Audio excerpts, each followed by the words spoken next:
We'd like to thank Mainspring Companies for sponsoring Season 1 of The Next Entrepreneur. Mainspring celebrates the entrepreneurial journey, and we are very grateful for their support. And I walked over there and I said, "Mr. Canizero?" And he said, "Yeah." I said, "I'm here to take you downtown." He said, "And what?" I said, "In that helicopter." He goes, "Looks kind of small to me." I said, "Oh, no, it's fine." So he says, "Okay." We get in, I buckle him up, I crank it up, I take off. And I start flying around town, and I said, "Isn't that a nice project right there? And see this over here? This is going to be a great deal, right? You know, you'd love to see that if we get it." And after about 3 of those, he looked at me and goes, "Who the hell are you?"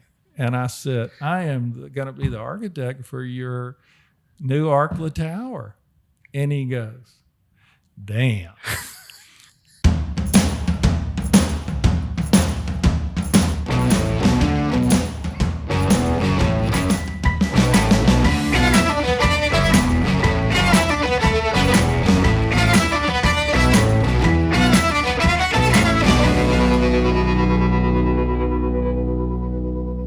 Hello, I'm Andrew McClendon, your host of the Next Entrepreneur podcast, and we are on the road this week in Dallas, Texas, with my good friend Stewart Slack. Stewart, welcome to the show. Thank you, Andrew, for having me. Yeah, man, it's great to be here. Stewart and I met 14 or 15 years ago. We've done board service for a bank headquartered out of Baton Rouge, Louisiana, and we now have 2 business centers in the Dallas MSA. And I can remember, Stewart, when you did a presentation to the board about the dynamic Dallas market. And since we've opened here, I've become really fascinated with it. And it is just such an amazing market. So I wanted to start off by talking about the Dallas market. And, let's talk a little bit about how dynamic it is and what all is going on here. You've been here for about 7 or 8 years now. Yeah, since 2012, Yeah. 8 years, a little over, I think. So there are many markets that have a focus. It may be medical or oil or tech, but it seems as if Dallas is really diverse. Dallas is diverse. They made a concerted effort after the 80s downturn to put a lot of energy in diversity. And I would tell you what Dallas's focus is now is the network of talented workforce and the setting that brings those workforce people together. And I would tell you that is almost a universal characteristic of what business growth has been about around here for the last decade or so. It's amazing. So if you look at, there's been a lot of major Fortune 500 companies that have headquartered here now. And I know you've been instrumental in some of those projects, but massive operations. I know. Huge. Yeah. Millions of square feet, thousands of people.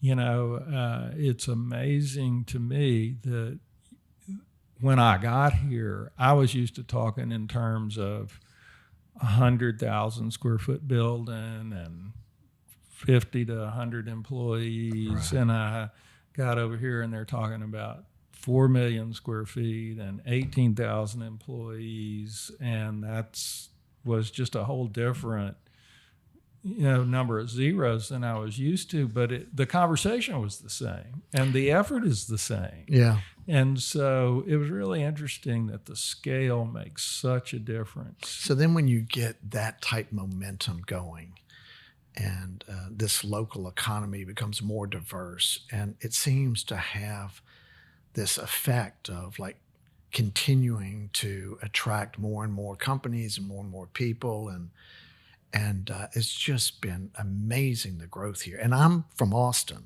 and Austin has had some amazing growth as well, but Dallas even more so. By almost every measure you look at, Dallas has probably had the most consistent and diverse growth over the last 10 years of any major metropolitan area. I mean, there's lots of ways to compare things, right? Right. But I would tell you the in-migration, the age and wealth of those that are moving in, the response by the community to the living environments those people are interested in, it's really been an amazing formula, and I think one that continues in spite of things like this virus going on.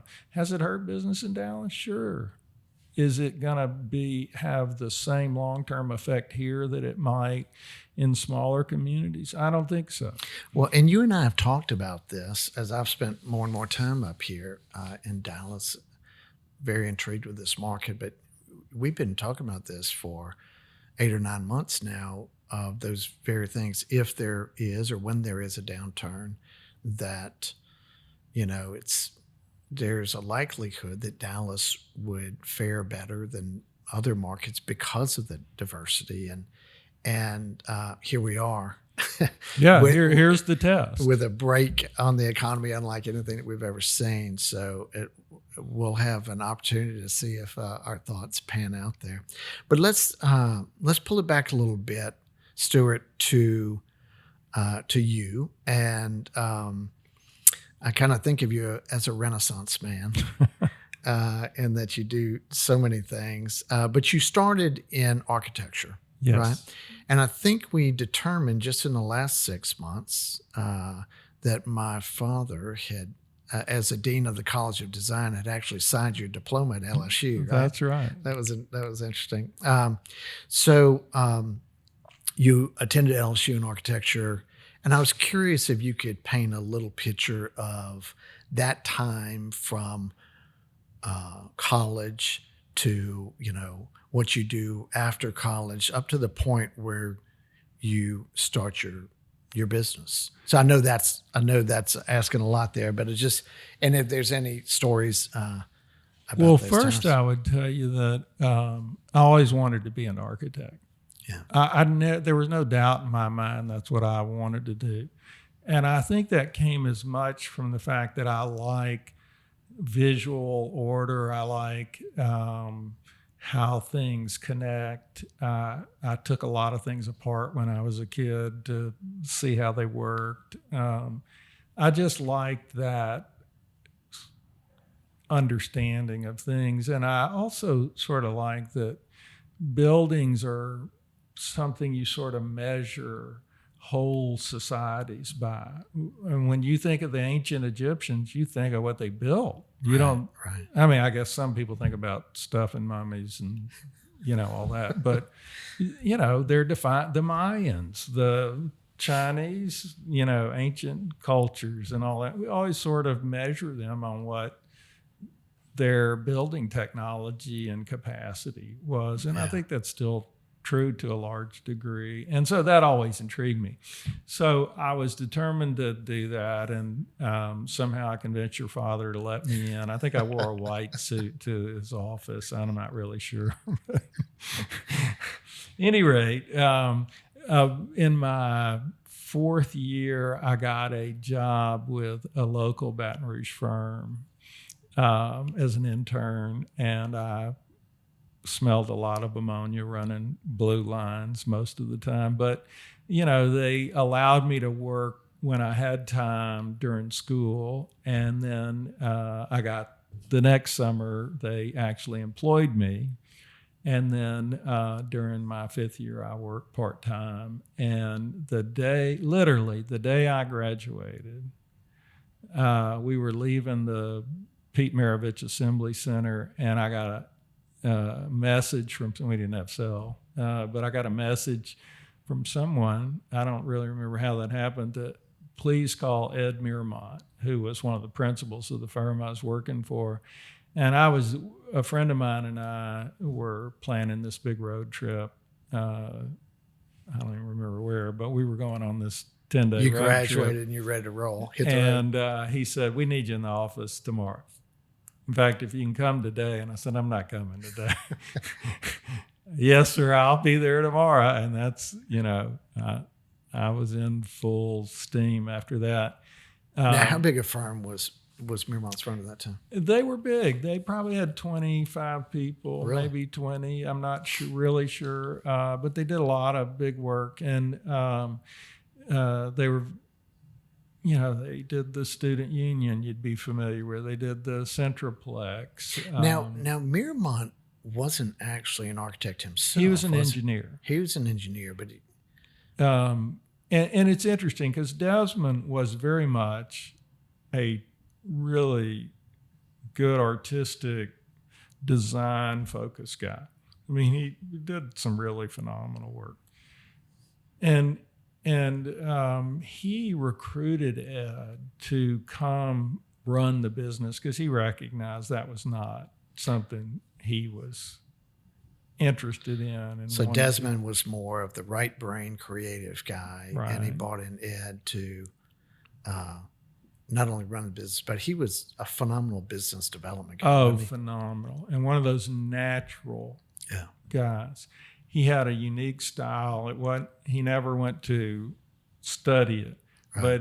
But I think a lot of this came from World War II. He was in the Navy in World War II. And I think he really learned how to, listen and really kind of hear what somebody's root concerns were that maybe were not articulated fully, but he recognized them, and he really was good at that. I mean, I still marvel at this day at the stuff he did. And so, how long were you with that firm? Well, I think it was about 3 years after I graduated, and they decided to split the firm. They weren't getting along very well, and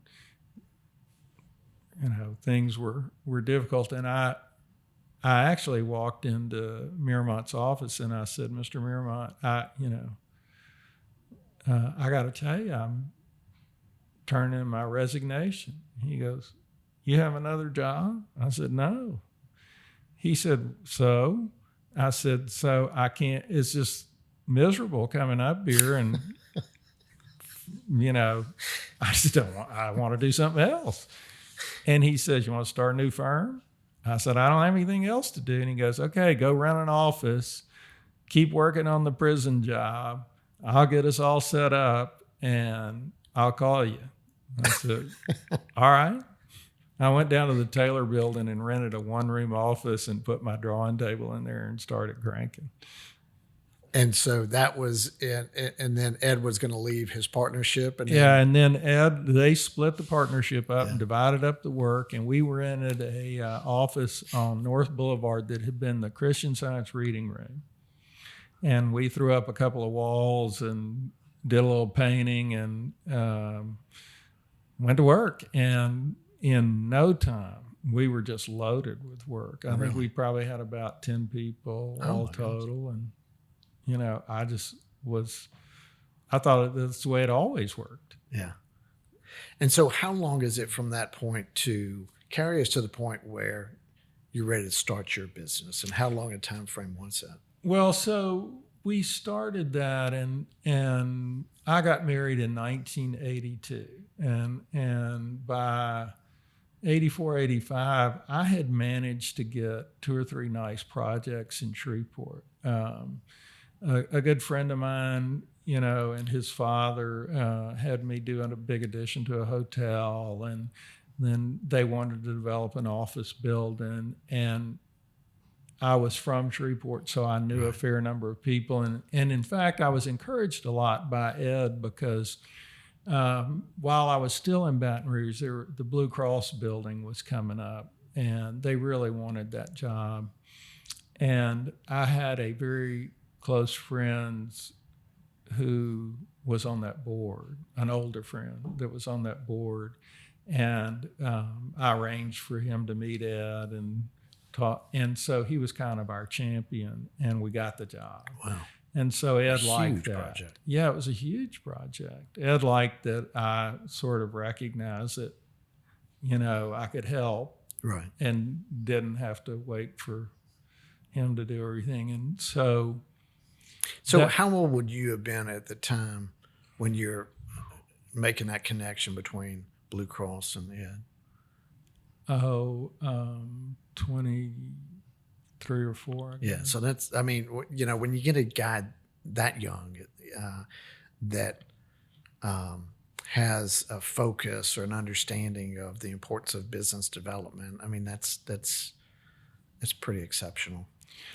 I didn't even know what it was. Yeah. I really thought I thought I was sort of doing things I shouldn't be doing, or I was being lazy about architecture because I wasn't drawing the whole time. Right. I was trying to hook up things, but I thought, you got to have something to draw. Yeah, I mean, exactly. You can be really good, but if you don't have anything to draw, right? And at the same time, I could tell that Ed had his boat loaded, but if I could do something like that, I would endear myself to him, and it worked. Because he often says, you got a lot of potential, but you're a pain in the ass, which was true. It's very true. He was very direct. Yeah, he was never afraid to tell you exactly what you needed to hear, whether you wanted to or not. And so he was encouraging about that. I had my pilot's license that I had gotten while I was at LSU. And so I could rent a plane and fly to Shreveport and take care of the job and come back. Really? And, that was helpful. And he saw great opportunity in kind of expanding the reach, using that. And so he was very encouraging for me. And we came up in 1985 to Shreveport and opened an office. So that was Meremont's office, or were you a partner? We still called it. Well, by then I was licensed, and so it was called Slack Bradley Meremont. Okay. For a year or two, and then it went to I forgot exactly how it morphed, but eventually we became Slack Outlaws Meremont. Not too many years. I don't know what we were in between, maybe just Slack Meremont. I see. And then Ed ultimately retired. He retired, but agreed to let us continue with his name for as long as we wanted or not. And Ed still worked with me his whole life after that. That's amazing. The only reason I was able to go on the LSU board was I just gotten a huge, big state project. And I couldn't be on the board and do that. And they allowed me to assign it to Ed, and he took it over and drove Shreveport every weekend or more when he's in his 70s. Oh, my goodness. And did that job. Well, I know from the stories you've told that he's an exceptional guy, not just for helping you in business, but also just with your family and unbelievable. Yeah. He is as hard a shell as he looked like he had an incredibly soft spot for different people. He liked reaching somebody that other people couldn't. And I have an autistic son, and Ed is his godfather, and took that very seriously, and honestly he could do better with my son than anybody but my wife all his life. That's amazing. And my son still talks about him all the time. That's an amazing gift, man. Yeah. And he was hard. He would take him on road trips. He would he was in school in Colorado for a while, and Ed would drive up there to see him. Oh, my goodness. What an exceptional guy. I mean, that's above and beyond, man. That's cool. It was kind of funny. At Ed's funeral, one of his sons, and he had 6 or 7 children. His one son that I know well, introduced me. He says, "Y'all want to meet Ed's favorite kid? Here's Stewart." That sounds like Danny. It was. What a great guy, Danny. Okay, so then your business takes off for real in Shreveport Yeah. at Slack Aloft Architecture. And so in between 85 and 2012, that 27-year stretch, you guys had phenomenal success. I We read did. where you had completed projects with a value in excess of $800 million. Yeah. And it's just, I mean, those numbers mean something to me from being in that industry. But what strikes me, Stewart, is that for a commercial building contractor, as long as you have the licensing, the bonding, the insurance, and the management capabilities, you can go and bid jobs week after week after week, and you can actually over a 20 and 30 year career build those kind of numbers. I'm not going to say fairly easily, but it's doable. From the architecture standpoint, you guys have to go and sell yourselves for every job. Whereas I'm not sure I'm making my point clear, but for a commercial building company, that if you're bidding on publicly bid projects, that's all you need is those licenses and bonding, and and there's lots of them out there, right? There's not just one or two that you can. Yeah, and you got your pick. And so much different than your model of having to sell yourself, your firm, to every client that you end up doing. So to see those kind of numbers is really striking. But I was looking at some of your signature projects, and from high-rise luxury condominiums to convention center projects to biomedical facilities to community colleges, big projects. I was intrigued with conversations that you and I have had over the years about your business philosophy and like how maybe you sold your firm possibly different than other architects. Yeah, I did change that dramatically. When I first got to Shreveport, I did a great job of coming in second on a bunch of projects.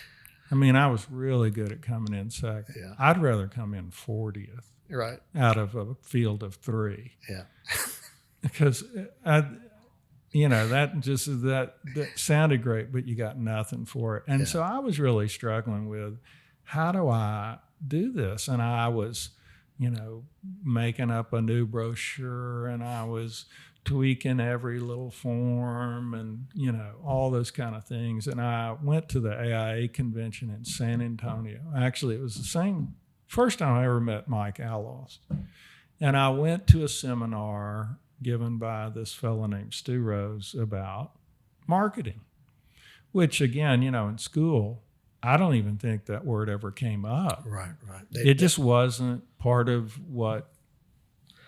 They taught you about design, but not necessarily about how to run a business or how to market a business, right? Any of that. So this guy intrigued me, and it was a little bit odd, and he was a little odd, but I thought, clearly my method's, not great. So maybe this guy can tweak up what I'm doing. And so I got back to the office and I said, Carla, how much we got in the checkbook? And she said, $5,000. And I called this guy and I said, man, I need you to come down and spend a couple of days and help me. What do you charge? He goes, $4,000. I went, ooh, okay, come on. I wasn't getting it my way, right? Right. So he came down, and before he came, he said, send me all your stuff, and I packaged it all up, did all that. Came down, and he had the box, and he made this big dramatic thing about taking. He said, all that stuff you sent me? I said, yeah. He goes, doink, and throws it in the trash can. I went, all right. And he said, this is worthless. You'll never get any work with this. Because And I was like, okay. And I'm trying hard to listen. And he kind of, says, you're just following the herd, and whatever the herd does, you're doing. And why does anybody think that works? And, I keep listening. And then finally I start getting mad. I'm thinking, I paid this guy all this money to come down here and just insult me all day. And I thought, I don't know if I might have made a bad call here. So I went home that night and I was restless. And I woke up about 3:00 in the morning. I sat up and I went, you are so stupid. I said, I'm sitting there listening to him and thinking I'm being criticized. And I'm thinking I hired this guy to come down and kind of polish up my stuff. I need to absolutely abandon my thinking and listen to what this guy is trying to tell me. Because I did learn from a good friend, never hire a consultant if you're not willing to take his advice. Right. And so I went the next day and I really listened to what he was telling me. And fundamentally, it was, if you find out what somebody's concerns really are, you can articulate those concerns to them to demonstrate understanding. And you can suggest initially, at any rate, some possible ways those might be satisfied. And they don't have to be, and mostly won't be, architectural answers. Yeah. Then all you got to do is describe the benefits and validate that what you're saying has reasonableness behind it. Yeah. And I almost fell out of my chair. I said, that's so obvious. How did I miss this? Yeah. And he goes, well, I don't know, but, let's get there. And as it turned out, I really did adopt his strategy, and I did AIA conventions with him and, things like that for a long time. I'm in his book a couple of places. Well, there's a particular story that I want to get to right after this break, and we will be right back. Modus is a proud sponsor for the Next Entrepreneur podcast, and we welcome them to the show.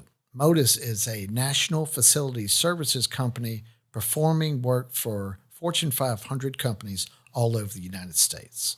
So who is Modus and what do they do? These guys do the non-mechanical installations inside big distribution and fulfillment centers. So the way they like to say it is they take it from the conveyor to the dock door. What does that mean? It means they're building the pick stations.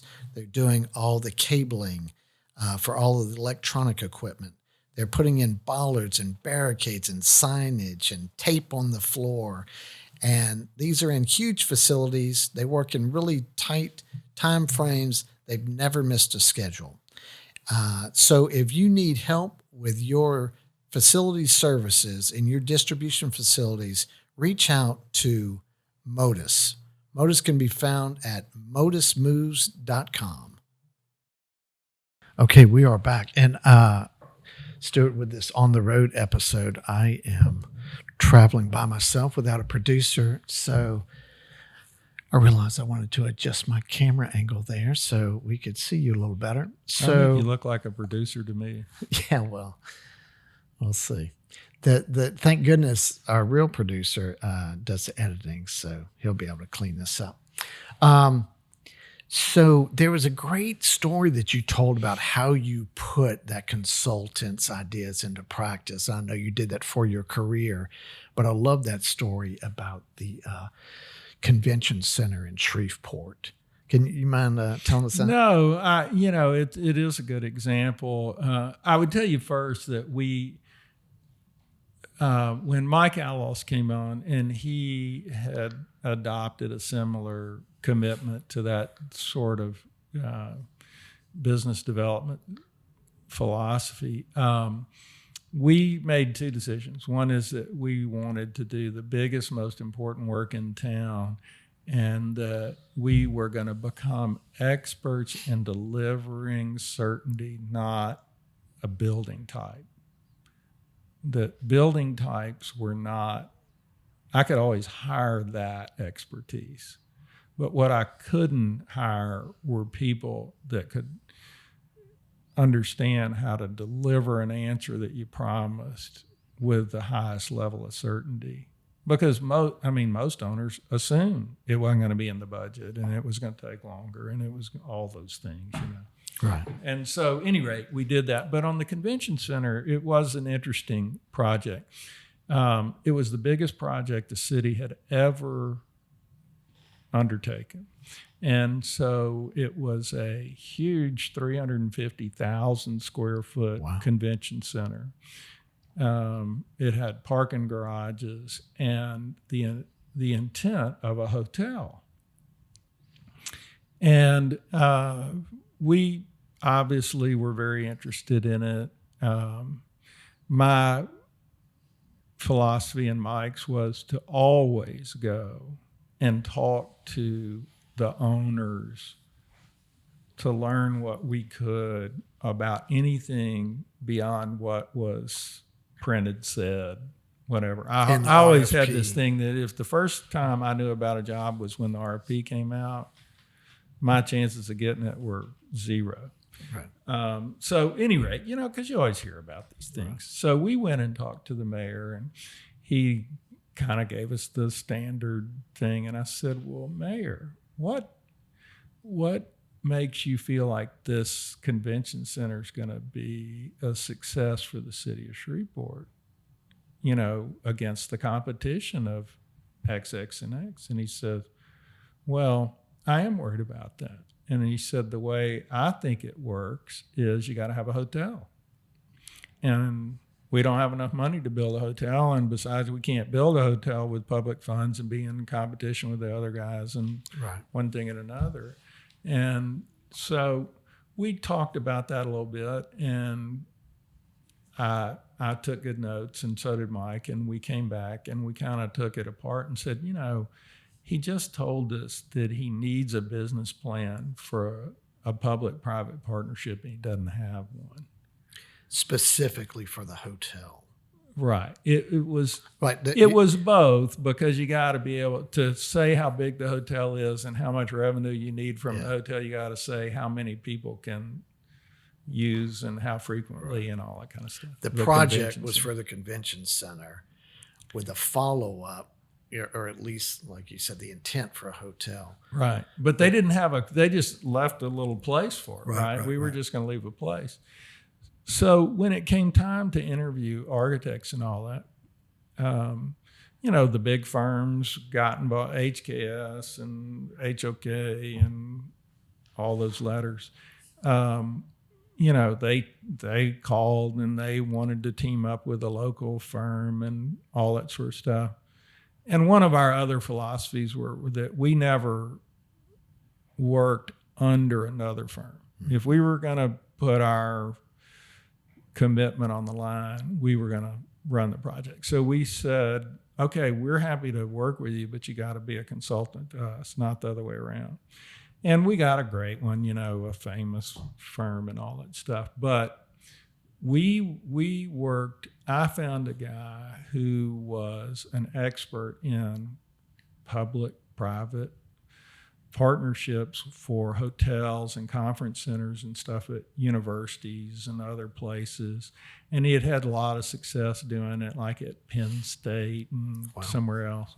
And so I called him and I got together with him and I said, how can I give this, what's the answer to this? And he said, well, let's explore that. And so we engaged him, and he was just fabulous, knew exactly what he was talking about, what to do, all those kind of things. And so he was the only guy we brought to the meeting when we presented to the city to get the work. And he didn't really say that much. And we got up and talked about what makes a convention center in a middle market successful.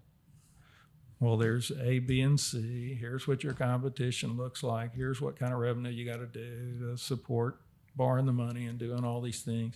And here's the hinge point. The hinge point is having an attached headquarters hotel. That will change the number of conventions you have by a factor of 4 or 5. I mean, multiple of 4 or 5. Right. And so we talked about that. That's what we went in the room and talked about. And we didn't spend any time showing our idea of what. I mean, we had some pictures, I think, maybe in the Leave Behind. It wasn't so much about design philosophy as it was about how could you make this project a reality. Right, because even And the mayor success. himself had said Right. in one of the meetings, he said, I figure we're not inviting anybody that can't design a building. Yeah.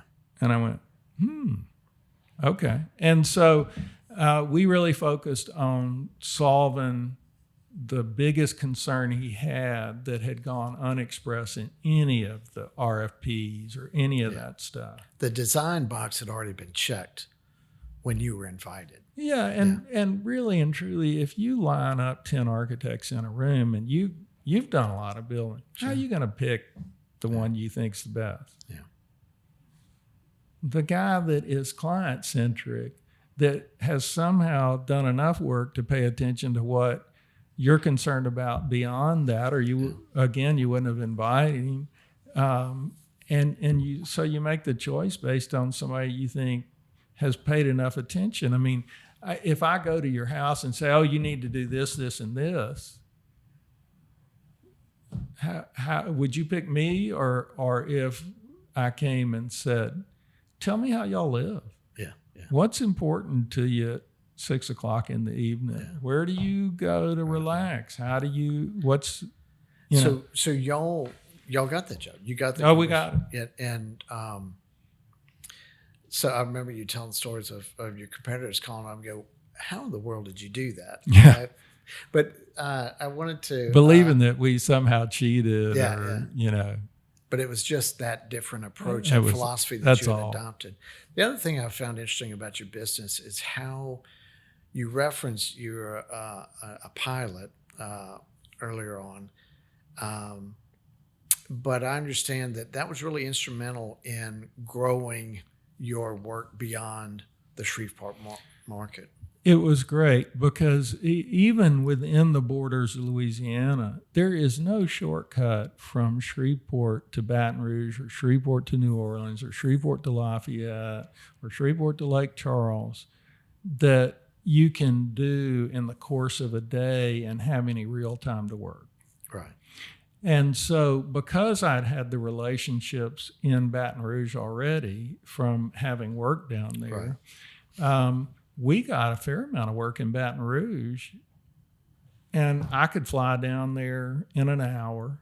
I could spend all day. I could spend the night if I needed to. If I didn't need to, didn't really matter. I had that flexibility, and then I would head out. And it gave us access to other markets that we wouldn't have had any access to. The thing you were talking about on the Gulf Coast, I mean, that was 11 hours away or 10 hours away by car. There was no commercial access to anywhere near there. Same in Shreveport to Baton Rouge.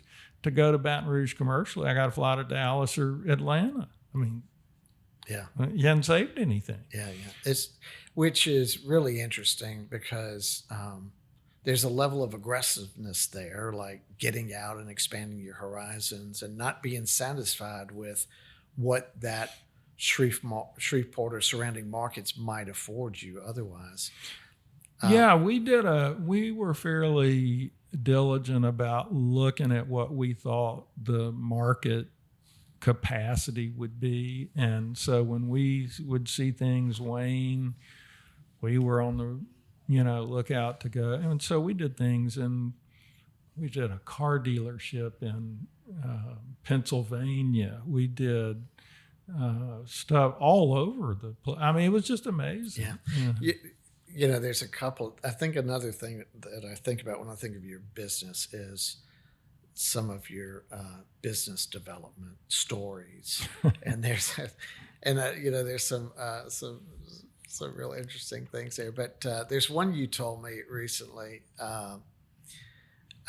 It was I think it was a biomedical project, and you tell me you arranged to find your way onto a flight with this decision maker. Can you tell us that story? Yeah, we this was a really big project, and it was a complex project, and it was complex in political ways and all kinds of ways. But at any rate, so there was a committee of several people who were going to were the committee to select the architect that was going to do the work. And obviously we wanted to do that. And I tried really hard to meet the guy that's going to lead the committee. And it was interesting because he was a very successful guy in Shreveport, but I had never known him. I didn't have anybody that I could find that was really close to him that could give me an intro. And I just, usually I could call like you and say, hey, don't you know somebody that might know? And I just couldn't find it. And so I called his office and said, I'd really like to come by and spend a minute and introduce myself and all that. And he was very nice, but no. He said, look, I want to give everybody a fair shot. I want to hear it. That's how I work. I don't want to, give anybody an unfair advantage. And so I didn't give up on that. I kept saying, I'd just like to, meet you and all that kind of stuff. So all this was going through a secretary. And so I called one day and I said, any chance Mr. Moore is going to be in town, today or tomorrow? And she goes, well, no. She says, as a matter of fact, he's already left to go home because he's going to Los Angeles tomorrow. I went, really? What time? And she goes, I think he leaves about 8 or 9. I'm not sure, whatever that flight is. And she said, I don't have his ticket right here in front of me, but, he's going to go to Dallas and then to L.A. or whatever she said. Well, this is way back, when we didn't have all the security stuff. And they also still had gate agents or, you could get a ticket at the airport. Right. And so there was a girl that worked at Delta that I had gotten to know, and I called her and I said, Karen, do you know if there's a Frank Moore on a flight to Los Angeles through Dallas tomorrow? And she said, let me look. Connie says, yeah, he's on the plane. And I said, are there any extra seats? And she said, well, it's pretty full, but, I said, is there any way you can shuffle things around and see if I can sit next to him? She goes, damn. I don't know. Let me call you back. And so she called me back in about 30 minutes. She goes, okay, but guess what? He's sitting in first class and I can't give you a break on that. I said, that's okay with me. And so she says, well, when do you want to go on to Los Angeles too? Or what do you want to do? I said, no, I just want to get on that flight and come back. She goes, I don't even want to ask. So she got me a ticket. And I went out to the airport and I checked in and did all that stuff. And I sat over on the side of the waiting room and I kind of watched. And I saw him come up and sit down. And, I waited for him to get on the airplane. And then a little while later, I got on and sat down and just, folded my coat up and said good morning kind of thing and didn't, get to. And then as we started taxiing out or something, I said, you look familiar. And he goes, well, hi, I'm Frank Moore. I said, I'm Stewart Slack. He said, well, that's familiar to me too. And I said, well, I've called you a couple of times. And he goes, yeah, I think I recognize your name. At any rate, we got into a great discussion. He's just one of the most interesting people you've ever met in your life. Just done phenomenal things in business and for his community and his church. And we just had this great visit on the way over there, and I never really even brought up the project.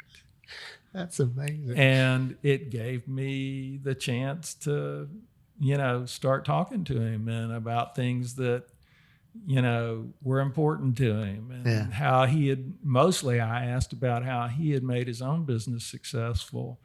And that gave me insight into the things that he'd be looking for, and it worked. And we are still friends this day. He's 94 years old. That's amazing. I went to see him a few months ago.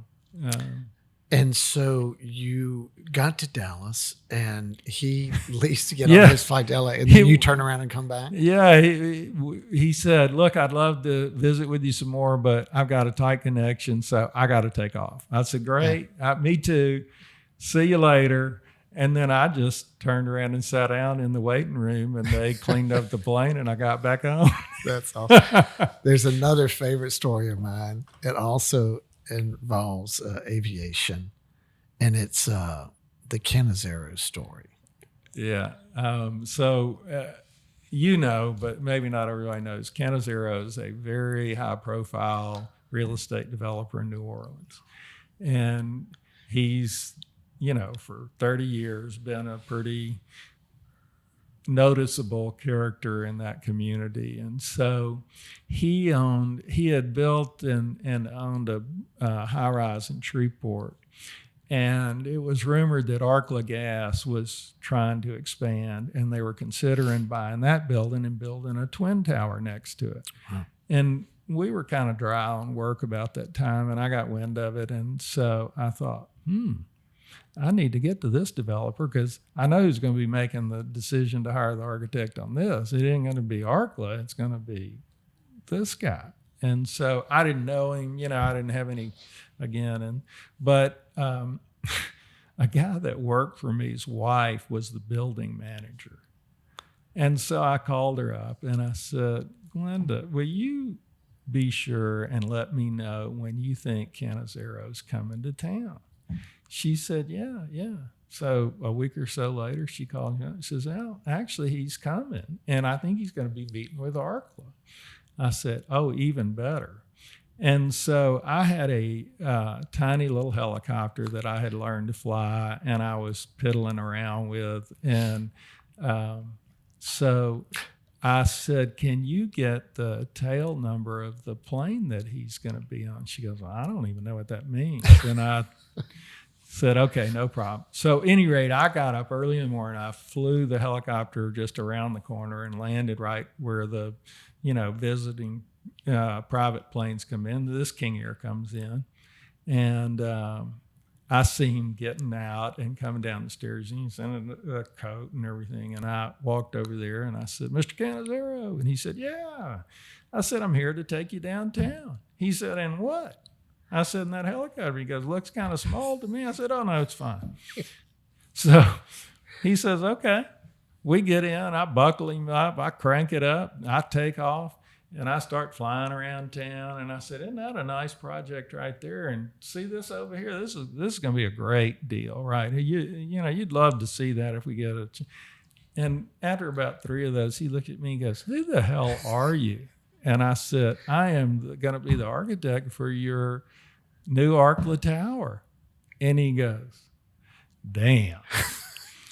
He actually said something else, but so then I fly downtown and I land on this little spit of ground that is where the expansion would go. And he gets out and he starts walking towards the door, and he turns around and comes back. He opens the door and sticks his head in. He said, "Son of a bitch, if I get this deal, you're going to do it. And I don't even know if you can do anything." And so, unfortunately, Arkla didn't go forward with the plan, but he remembered that, and we stayed in touch. And when our bank went to see him years ago, we went to his conference room, and I said, "You don't remember me, do you?" And he goes, "No, I don't." I said, "Helicopter ride in Shreveport?" And he goes, "You that son of a bitch?" And I said, "Yeah, I'm him." He goes, "That was unbelievable. That was the best thing I've ever seen anybody do. You wanted that job bad." I said, "Yeah, I did." I love that story. Love that story. Okay, we're going to take It'd be more fun if it had worked. Yeah, absolutely. We're going to take another quick break right now. Okay. And get a word in from our sponsor. MBD Maintenance is a proud sponsor for the Next Entrepreneur podcast, and we greatly appreciate their support. MBD Maintenance is a commercial building and maintenance contractor. They will build your commercial building, maintain it. They do additions, remodeling, tenant improvements.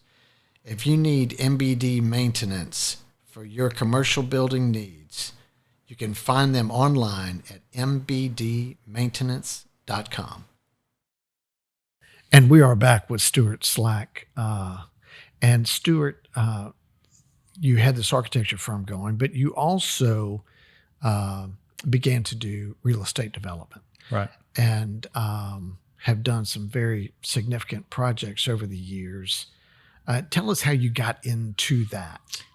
As we worked with clients to really dig into what they were looking for, buildings were very easy for them to talk about because they're quantifiable, right? They're square footage, they're dollars, they're all those kind of things. But the truth was they were looking for ways to leverage their own business, grow their own business, do all these things.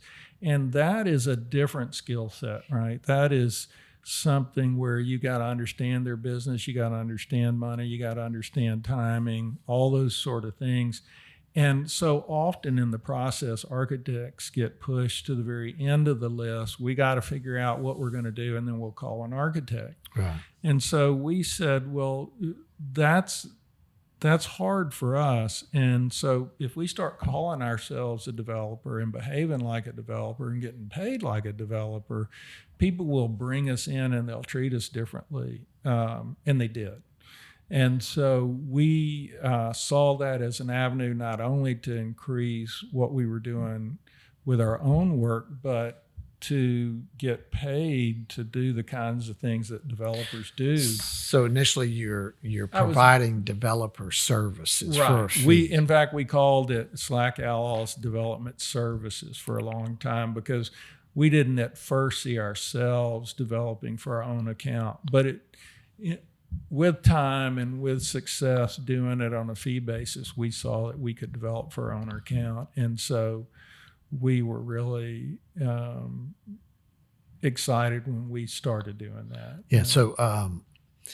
So as you got into the, you'd referenced the community college earlier when we talked about some of your signature projects. So that ended up having a development aspect to it, a turnkey? Right. We really turned it into a fee development project from what would typically be a design build sort of thing. And a couple of things happened. One is we, from the very beginning, said, we will lead this project and the contractor will work for us, not the other way around. Right. The contractor isn't going to, we're going to lead this project because what you're buying from us is the guarantee of an outcome and a certainty that if you say the budget is $58 million and we agree that that's enough to do all the things you've asked for and furnish it and do all that other stuff, then it's on us to deliver for that number and at date certain. I mean, particularly in a college, you can imagine they got to open at a certain time. So we got them to agree that rather than do a typical design build as that would be, that they would do a development agreement with us and that we would be responsible for hiring everybody outside of that. So they only had one contract and that was with us. Wow. And then we did in fact do that very thing. We delivered 13 or 14 buildings in exactly the time frame we talked about. But what I think is really interesting is one of the big decision points for the group making the selection was how much savings split there would be if there were savings found or if there was money left over, all that kind of stuff. And my answer was very quick, and I said 100%. And they said, what do you mean 100%? I said, just that. It's your money. It's 100% your money. Why don't you get to keep 100% of your money? You're already agreeing to pay me a fee. Why should I have to be incentivized to save you more money when I should have done that work in the beginning, not in the end? And when you first said 100%, they're thinking you were going to keep 100%. They thought I was going to keep 100%. And I said, no way. And we gave them over $1.3 million back. Of course, there's not more, but it got us the work. It caused them to change how they contracted with us. It got us the work, and we delivered exactly what we said we were going to do. And I don't know of another state project that ever. Yeah, that's a great story. So you started to develop on your own account, as you said, and there's a couple of projects we've talked about over the years that just struck me as being very memorable stories, uh, which highlight the risk of real estate development. One of them I remember you telling me was a story of a high-rise office condominium project. Is that in Alabama coast? Yeah, it was just condominiums, no office part, just luxury condominiums. Yeah, that's what I meant to say. So you're building this project, and tell the story. Yeah, we got really lucky. I think when we had started driving piles, Katrina hit. And so we lost a few days on that, but we did find the pile driver, and we kept going. And then once we were getting ready to start closing on a lot of the units was about the time the financial crisis hit. And right around that time was when the oil spill happened. So everybody canceled. BP, Deepwater Horizon. Horizon. It was just like everything landing at one time that was a negative, And so we went from being condo sellers to condo rental business, and my wife did a stunning job of creating a whole rental network on the internet, on all that. We had, we got other people in my office involved, and they were making the reservations and doing all the deposits and all that kind of stuff. And it really carried us a long way. Wow. So, I'm just thinking about the anxiety, though, that you must have gone through during that time. You're talking about a 17-story condominium project, 18. Right? 18. And you had contracts lined up. Oh, a lot. I mean, we had 60-something% contracts, and about 30%, evaporated. Yeah. So then you turn it into a rental business. But, there's a lot of story there about bank relationships and how that all changes. I was so fortunate to have really great investor partners who hung in there and really, honored the commitment to being way beyond what they had to. And the bank did put a lot of pressure on us, but we did everything we promised to do, and we pushed really hard on sales and that sort of thing. And we got there, and I realized two things during the course of that. One is how much my attitude changed about how decisions in buildings get made. For example, I believe now, based on those kind of experiences, that we probably can make 85 to 90% of the decisions that go into a new building project before you draw the first line. And the second thing I learned was that as an architect, I always felt like my job was to ensure that you got exactly what had been drawn and what had been specified. And I found out how punitive that approach could be when the tile we selected for the entire 18 stories was delayed in some kind of shipping thing. As an architect, I'd have said, I don't know, that's not my problem. You put in what I did. Well, fine, except the interest carry per day was more than the price of the most expensive tile I could find out there. So I quickly realized I was making a punitive approach as an architect. And the owner doesn't always know that's going on. And so a lot of things came out of that. I realized that you really do have to have room to save yourself, and you've got to have a lot more plan B sort of thinking that goes on. So when the absolute unknown pandemic shows up, it's not a complete wipeout. And so how long did it take you to ultimately sell out of that development? 8 or 9 years. Did it take that long? Yeah, Wow. That's a way long haul. too long. So you told another story to me, Stewart, which But I love. loved the project. It was Oh, great. It was the most exciting thing I ever did. Yeah, I remember seeing images of it. It's beautiful. Great fun. Yeah, beautiful project.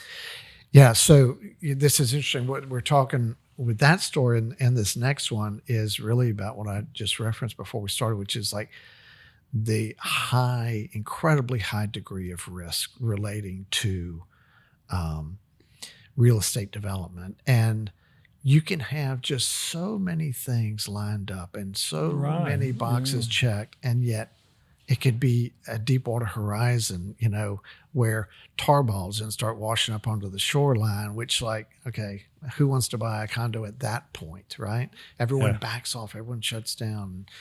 And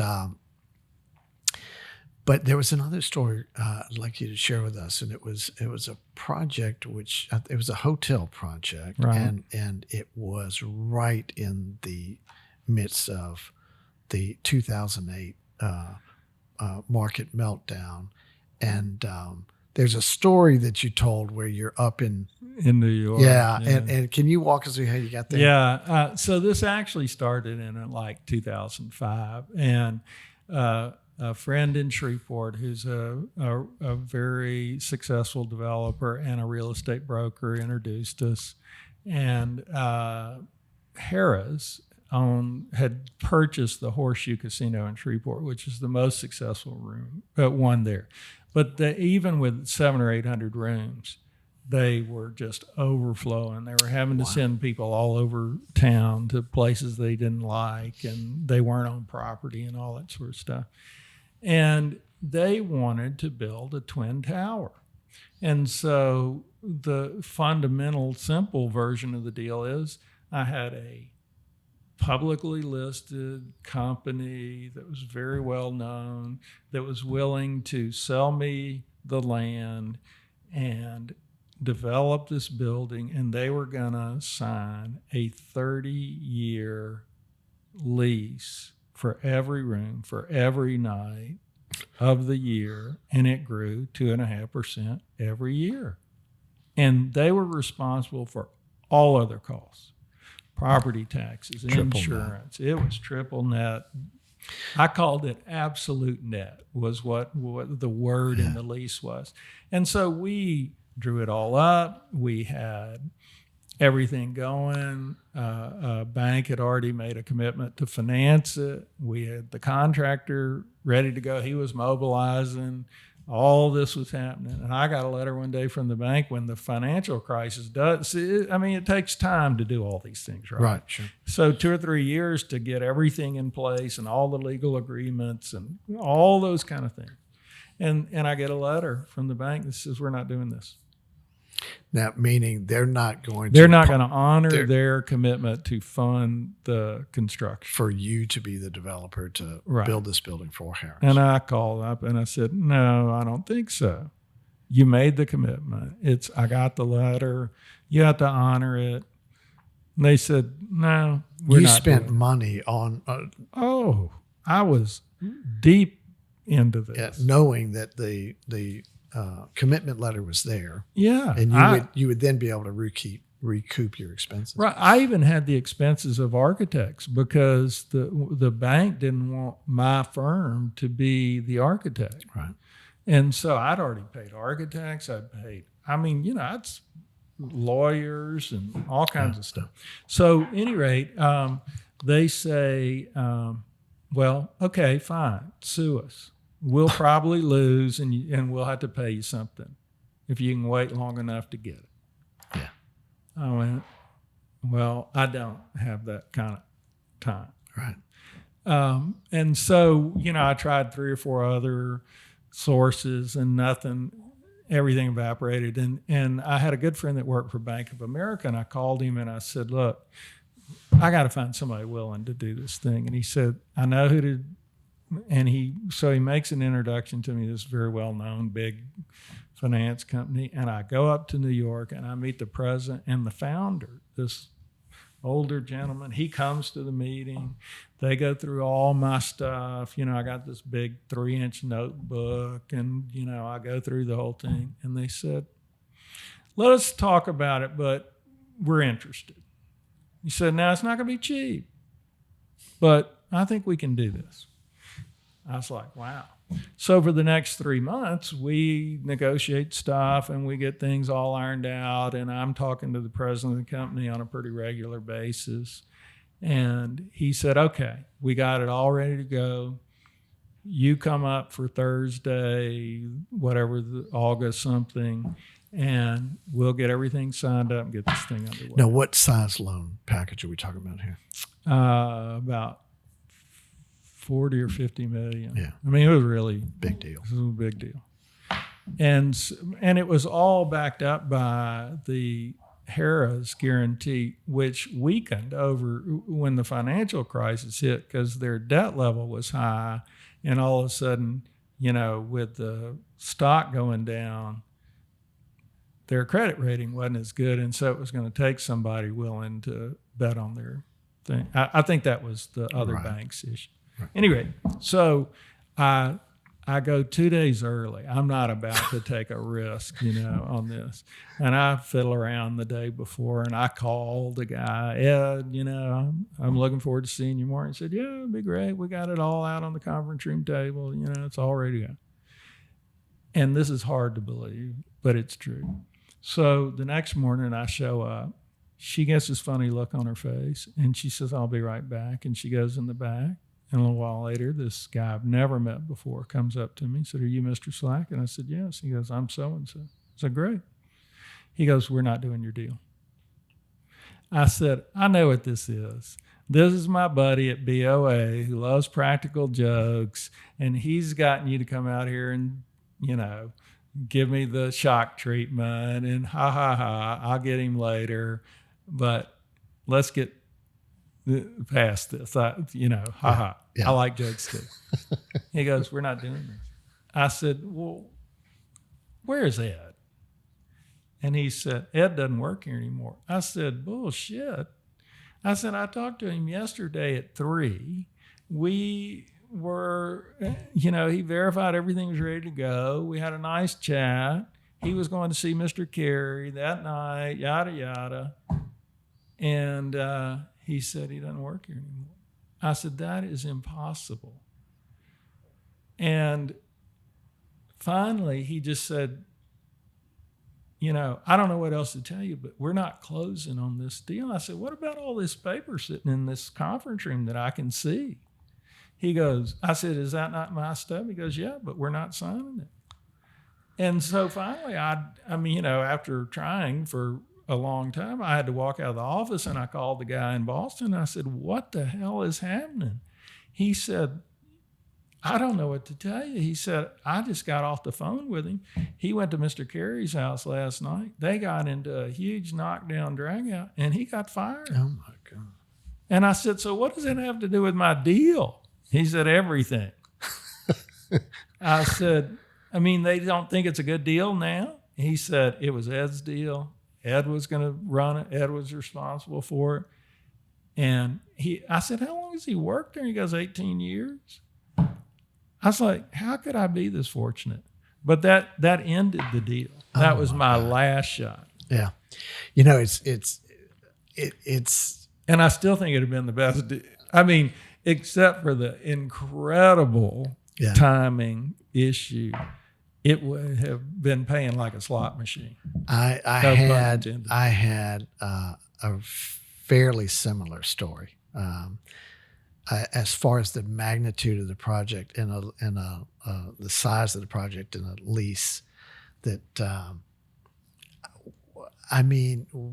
It was life-changing type development returns, and it fell through probably right around the same time. Slightly different story, but I think the reason that I wanted to touch on that is those type stories people don't hear, and it sheds a light on how much risk is involved in this in this game of real estate development. And I think there's a lot of people out there that think, hey, if you're a real estate developer, man, you got it made. Yeah. But boy, it's riddled with risk, and it's a really tough business. You have to be super, aware of everything there. But I mean, to this day, I still think, given just slightly different circumstances or timing, it would just be about as good a real estate deal as I could think of. I mean, it's almost like having the Toyota deal. I mean, how could you not think that building their new headquarters building wouldn't be a pretty happy deal? And it has been. Right. And this one, I don't see a lot of difference in other than it just interesting timing and interesting oddities that come up. But to get to the point where I was took a lot of money, a lot of energy I wasn't spending on other things. Sure. Anyway, that's enough of that. Yeah. Well, so I did want to start wrapping this up, and doing so, talk about things outside of business. We referenced the bank board connection that you and I have, and you had done a long stint on a bank board before that. But I really wanted to talk about your stint on the board of supervisors for LSU, where you ended up as chairman of the board for 1 year. And I just wanted you to, I look at guys like you that have served on the board as that being a role that is highly distinguished and with tremendous responsibility and time commitment. So I've always been intrigued with your service on that. But can you give us shed a little light on what that means to be on a board of an organization that's so widespread and impacts so many people? And I'd start by telling you it was probably one of the best experiences of my life. Wow. I really enjoyed every minute of it. I felt like I was contributing to something much bigger than me. I had been on a jillion, nonprofit boards and things, and you don't always get the sense that you're having direct impact, or I don't. Right. I don't know that everybody feels that way, but it was interesting too that it's often a political prize for having supported somebody. Right. Mine was not at all. I didn't know Mike Foster. I think I'd given him $500 or something at some fundraiser in Shreveport. A friend of mine did. I didn't have any connection to him. His chief of staff was real close friends with a guy from Shreveport that lived in Baton Rouge. Was that Mark Drennan? It was Steve Perry knew Sinclair Coons. Okay. And he said, who would be a guy from Shreveport that would put some energy into it, that you feel like knows LSU, all those kind of things. And so I got invited. I got a call. And I thought it was a friend of mine that plays practical jokes on me all the time because I did the same to him. And I got this call and said, hey, this is the governor's office. We'd like to have you speak to Mr. Perry about, something. And I said, Clyde, I don't have time for this shit. And I hung up the phone. It rings a few minutes later, and this lady says, Mr. Slack, please don't hang up yet. This really is the governor's office. Yada yada. So I got on the phone and he said, "Would you like to come down?" And because we got 4 or 5 people we're considering, we'd like, So I drove down and I spent about 4 hours with him, and we talked about a lot of different things. Wow. We had helicopters in common and different things. And he said, "Would you do the right thing on the board when it comes up?" And not, I don't want any political. He said, "I'm never going to ask you to vote my way. Right. I will never do that to you." And I said, "Yeah, In other words, will you be honorable in this role and vote with, your your honor and integrity and Yeah, not make this a political. Yeah, he said we got position. enough of that on there already, and I need to know you'll do, and you'll participate and all that kind of stuff. And I said, yeah.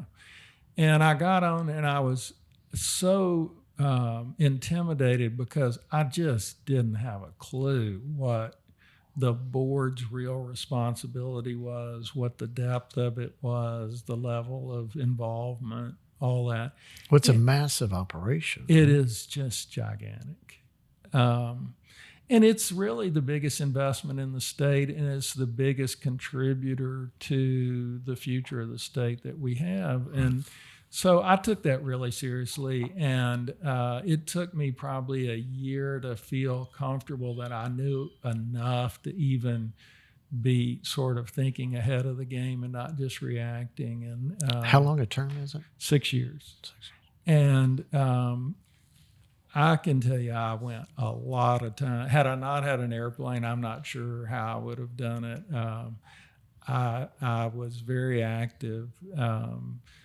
Some of the people on the board that I worked with are just the best people and so committed to the right thing. And always around astonishing people. Mark Emmert, for example, and different people like that. It was really, I always felt energized when I left. Now, it wasn't always fun. Yeah. And it wasn't about football games and all that. I mean, that part was interesting, but I already had good football tickets. I mean, I didn't. Yeah.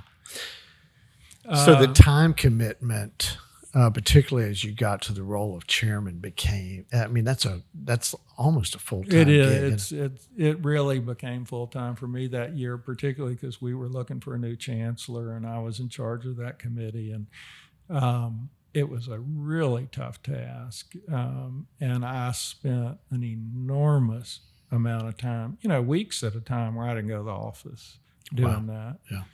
And but I was proud of every bit of it, and I felt like we made some huge improvements during the time I was there. The flagship committee, all of that. And so you ended up under your leadership with Sean O'Keefe as the new chancellor. And that was a really interesting process because it's public, but you're trying to talk to people who are not interested in being in a public discussion, right? If you're the head of NASA, are you going to announce you might be in line to apply to be the chancellor at LSU or anywhere else for that matter? I don't think that would be if you don't get picked, what you know? Right. So there were all those kind of issues, but what I thought was the most important issue was finding somebody that had national and international relationships that they could bring value to LSU and vice versa. Right. So I was interested in somebody that sat on boards of big companies. I was interested in somebody that knew how government really worked. I was interested in somebody who knew how to maneuver on a national scale to be able to attract interest in LSU and money to LSU and those kind of things. And there are not a lot of them that don't have a position that they're very happy having. Sure. And so, you don't really want the guy that used to be an insurance agent who now works at Walmart as a greeter. I mean, nothing wrong with that, but it probably isn't the guy. But you get a lot of applications like that. Yeah. And so he's a brilliant man. Brilliant guy. And so look, I know that it was great fun. Yeah, that board service was just. I know it was really life-changing. Proud of that. Yeah. And I think there are people like me who look at guys like you who did that. And did such a good job of it as being like, there's really not enough words I could tell you about how, I know it's a great honor. Yeah, it was life-changing for me. Yeah. So, look, Stuart, I appreciate your time. I know from past experience, you and I can tell stories for All day long, days. and mine lasts too long. Well, you've got some great ones, man. I mean, we did not scratch the surface for sure. But I always enjoy my time talking with you. And I look forward to hearing some more of your stories. And I appreciate you being with us today. Thanks for having me. I love it. I'm proud you would ask. Thank you, sir. I just love talking with Stewart Slack. He is such a cool guy, and we have spent quite a bit of time together the last year or so. And man, does he have some stories from a long career of great success. One thing that he and I talked about before the show was the importance of mentorship in his life, not only in his career, but in his family life as well. And he's mentioned a couple of them in this episode. Ed Mearmont was a huge mentor in his life, as was Frank Moore. But he had made the point that there's many mentors that he has nurtured throughout his life, and he benefits that as being one of the key elements of his success. So I really appreciate what we can all learn from that. I think of Stewart as being just a Renaissance man, and he does everything, and he's just fascinating to be around with. So I really appreciate him sitting down with us, and we will talk with you folks next time. If you have any questions or comments for us here at The Next Entrepreneur, please reach out to us by email at ask@nextentrepreneur.com. The Next Entrepreneur can be found on iHeartRadio, Apple Music, Spotify, Stitcher, or your favorite podcast platform. You can also follow us on our YouTube channel and on Facebook. You can reach Propel Productions at propelyourstory.com. Our producer today is Daniel Segona.